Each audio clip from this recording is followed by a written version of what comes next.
తెలంగాణలో చూస్తే కనుక ఇప్పుడు రేవంత్ రెడ్డి భయపడుతున్నారు. కేంద్రంలో బీజేపీ పార్టీ వచ్చిన తర్వాత ఏమైనా ఇక్కడ పార్టీ ప్రభుత్వం లేకుండా చేస్తారని ఒక భయం ఉంది. అందుకే బీఆర్ఎస్ పార్టీ ఎమ్మెల్యేలను కొనుగోలు చేస్తున్నారని చెప్పి ఒక చర్చ నడుస్తుంది. అందులో భాగంగానే గద్వాల నుంచి ఒక ఎమ్మెల్యేని పిలుచుకొచ్చే ప్రయత్నం, అక్కడ ఉన్నటువంటి కాంగ్రెస్ పార్టీ పోటీ చేసి ఓడిపోయినట్టు ఆమె కంటతడి పెట్టుకోవడం, ఇవన్నీ నిన్న జరుగుతున్నటువంటి పరిణామం సార్. నిజంగానే అలాంటి పరిస్థితులు అంటే అట్లని కాదు. ఇప్పుడు పాయింట్ ఏంటంటే బీజేపీకి భయపడటం కాదు, ఆయన బీఆర్ఎస్ బలంగా ఉంటే ఆయనకి థ్రెట్ అవుద్ది. బీఆర్ఎస్ని వీక్ చేయటం. బీజేపీ యాజ్ ఆఫ్ నౌ బలంగా ఉన్నట్టు కనిపించిన పార్లమెంట్ ఎలక్షన్స్లో ఇంకా దానికి పూర్తి స్థాయిలో నెట్వర్క్ అవన్నీ ఇంకా రాష్ట్రం అంతా వచ్చినాయని నేను అనుకోను. అదేదో వేవ్ వచ్చినప్పుడు గెలుస్తుంది, లేదంటే ఓడిపోతుంటుంది, నడుస్తూ ఉంటుంది. వాళ్ళకి వచ్చిన 8 అసెంబ్లీ సీట్లే కదా, కానీ బీఆర్ఎస్కి వచ్చిన 39 అసెంబ్లీ సీట్లు.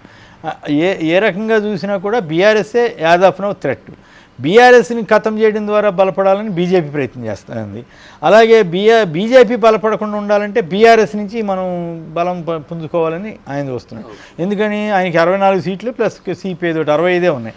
అంటే 6 సీట్లు తగ్గితే గవర్నమెంట్ ఉండని పరిస్థితి. అదే ఇప్పుడు బీఆర్ఎస్ నుంచి ఒక 10-15 మందిని లాగారనుకోండి, బీజేపీకి కష్టం అవుద్ది, బీఆర్ఎస్కి కష్టం అవుద్ది. సో ముందు 5 ఏళ్ల పాటు స్టేబుల్గా నడవటం కోసం ప్రయత్నం చేస్తున్నారేమో, కానీ బీజేపీతో ఏదో ఇమ్మీడియట్గా ప్రమాదం ఉంటుందని వాళ్ళు అయితే ఒకవేళ కాంగ్రెస్ పార్టీకి వ్యతిరేకంగా బీజేపీ బీఆర్ఎస్ కలిస్తే అప్పుడు ఇంకో రకంగా ఉంటుంది. కానీ ఇప్పుడు ఇమ్మీడియట్గా అయితే ఆ పరిస్థితి లేదు కదా. ఇక్కడ పాయింట్ ఏంటంటే బీఆర్ఎస్ కేసీఆర్ గారు మొదట బీజేపీతోటి సత్సంబంధాలే మెయింటైన్ చేశాడు.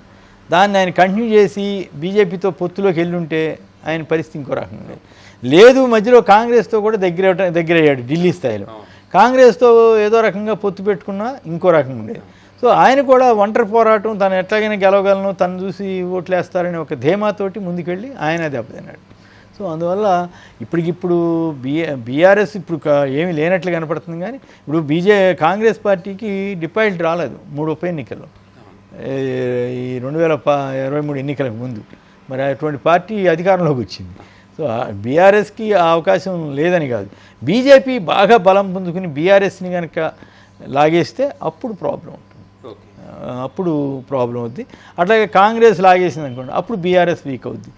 బట్ కేసీఆర్ జనంలో తిరిగి 5 ఏళ్ళు కష్టపడితే అప్పుడు సిచ్యువేషన్ ఇంకో రకంగా ఉండొచ్చు. సో ఇవన్నీ ఎప్పటికప్పుడు మారిపోయి డైనమిక్స్ ఎంత ఎప్పుడు మోసపోసినట్లుగా ఒకే రకంగా ఫిక్స్డ్గా ఉండవు, మారిపోతూ ఉంటే ఆ డైనమిక్స్ని బట్టి నడుస్తూ ఉంటాం. సో ఇప్పుడు తక్షణం బీఆర్ఎస్ పార్టీ రాబోయే రోజుల్లో అధికారంలోకి రావాలంటే కేసీఆర్ చేసినటువంటి పనులు ఏమున్నాయంటే మీరు ఏం చెప్తారు సార్? అసలు కేసీఆర్ ప్రధానమైనటువంటి సమస్య ఏంటంటే ఆయన 10 ఏళ్ళు అధికారంలో 9.5 ఏళ్ళు అధికారంలో ఉన్నప్పుడు ఈ జనానికి సరిగా అపాయింట్మెంట్ ఇవ్వలేదని, నాయకులకి అపాయింట్మెంట్ ఇవ్వలేదని ఇవన్నీ విమర్శలు వచ్చాయి. అయితే అట్లా అని చెప్పి గవర్నమెంట్ని బాగా నడపలేదా అంటే నడిపాడు.